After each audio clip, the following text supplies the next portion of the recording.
milioni 48 kati ya hekta hizo milioni 90 na kitu misitu. Lakini hata hapo tunaposema hivyo tumekata sana misitu. Tumekata sana misitu. Pamoja na kwamba ina maana tungeweza kuwa zaidi ya hapo. Na hata hivyo kwa sababu hizi ni studies zinakuwa zimefanywa miaka kadhaa, kuna possibility pia huenda kwenye uhalisia isiwe hivyo. Sasa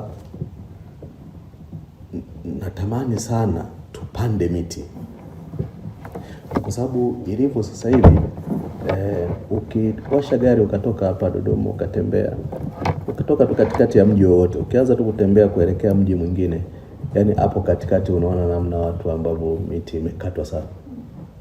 Lakini hizi campaigns za kupanda miti zinafanyika sana, na ukiitisha takwimu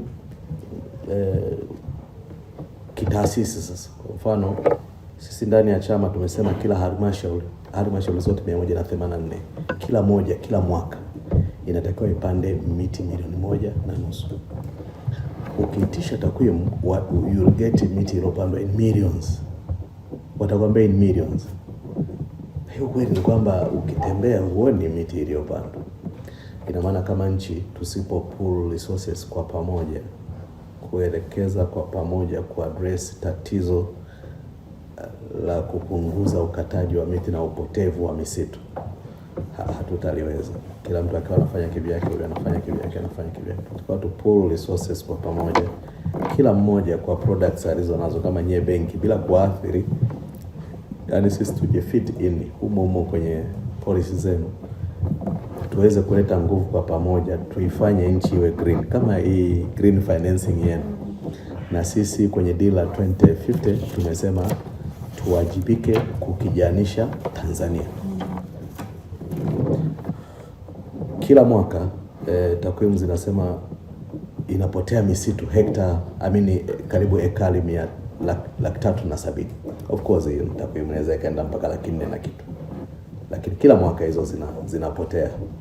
Na siku za nyuma kidogo, research zilizofanyika nyuma kidogo, ilikuwa ishaenda mpaka 600, 500, na ina maana hapo tumeshuka. Wataalamu wetu wamepambana kurudisha nyuma kidogo kwa hizo jitihada. Sasa gap iliyopo ni kwamba resources zimetawanywa sana. Kwa mfano, watu wote wanaopanda miti, wanaokupa takwimu wamepanda miti, ukiwauliza walitoa wapi, kwenye kitalu kipi, hawezi kukuonyesha. Kama ambavyo hawezi kukuonyesha ile walosema wamepanda. Sasa ukishaona hivyo, ujue kuna kitu hakiko sawa na lazima tukialign vizuri. Kwa kama ni miti, manake tuongelee mbegu za miti, hafu baadaye tuongelee vitaru, hafu baadaye tuongelee sasa subsistently mtu mmoja kupanda, lakini at large scale tuone mashamba ya miti, au tuone hiyo large scale plantations za miti, tena kutegemea na aina ya miti. Hiyo cheni hiyo ndo ambao sisi tunaiona kwamba tunayo dhamana kubwa ya kuifanya. Sasa tutaifanyeje?